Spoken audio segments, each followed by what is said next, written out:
Imagining. It's different now when I paint. I'm not painting what I see in front of me, a banana, an apple. I'm painting what I see in my head, things that don't exist. At least, not yet. Not tag. I pull out not tag stuffing. Carefully, I fill her with my paintings, hiding them so Mac won't sell them. She's large, bigger than Bob, but I still have to crumple a few of them. Bob tries to settle on her for a nap. You've killed her, he complains. I had to, I say. I miss your stomach, Bob admits. It's so spacious. When Julia arrives, she notices that I've used up my paints and paper. Wow, Julia shakes her head. You are one serious artist, Ivan. One more thing. My finger painting has sold for $40 with frame. Mac is happy. He brings me a huge pile of paper and big buckets of paint. Get to work, he says. I paint for Mac during the day and for Ruby at night. I nap when I can.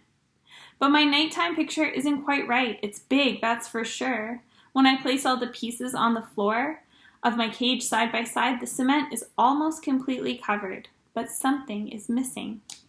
Bob says I'm crazy.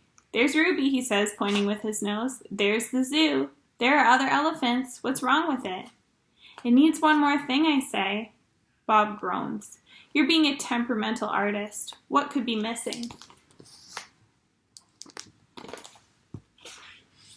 I stare at the huge expanse of colors and shapes. I don't know how to explain to Bob that it isn't done yet. I'll just have to wait, I say at last. Something will come to me, and then I'll know my painting is finally ready. The 7 o'clock show. During the last show of the day, Ruby seems tired. When she stumbles, Mac reaches for the claw stick.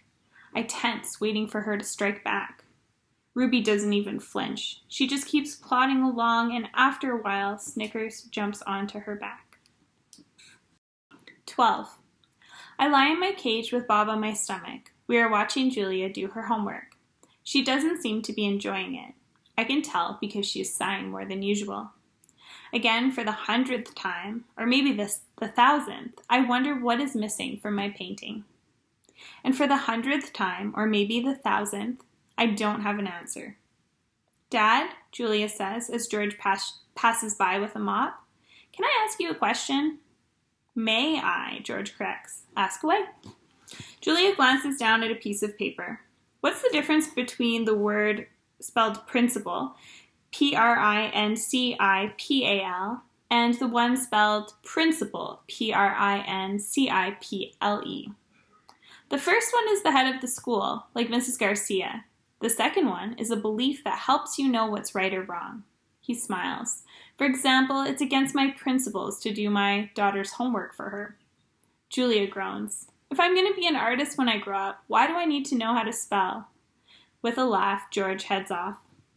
Poor Julia, I think. Gorillas get by just fine without learning how to spell. All those endless letters, those sticks and circles and zigzags, filling up books and magazines, billboards and candy wrappers. Words. Humans love their words. I leap up. Bob goes flying, straight into my pool. A word.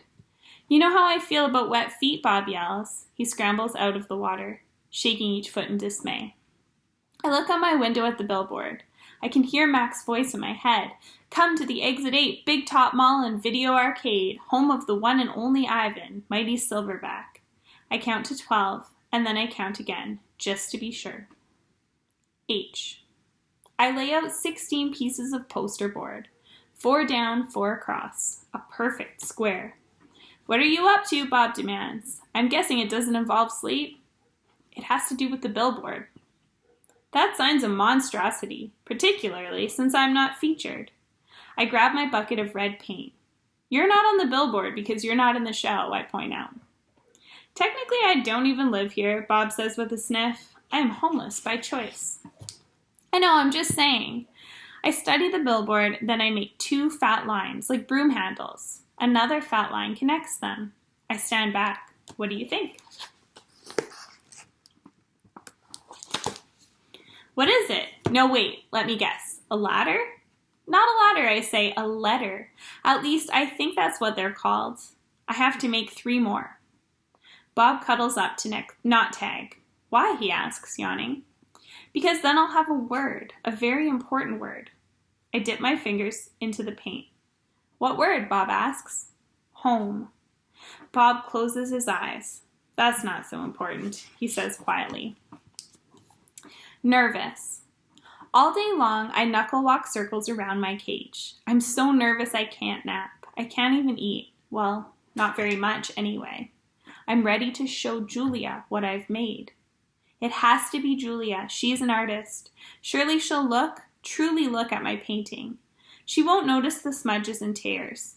She won't care if the pieces don't quite fit together. She'll see past all of that. Surely Julia will see what I've imagined. I watch Ruby trudge sullenly through the 4 o'clock show, and I wonder, what will happen if I fail? What if I can't make Julia understand? But of course I know the answer. Nothing. Nothing will happen. Ruby will remain the main attraction at the Exit 8 Big Top Mall and Video Arcade, conveniently located off the I-95, with shows at 2, 4, and 7. 365 days a year. Year after year after year.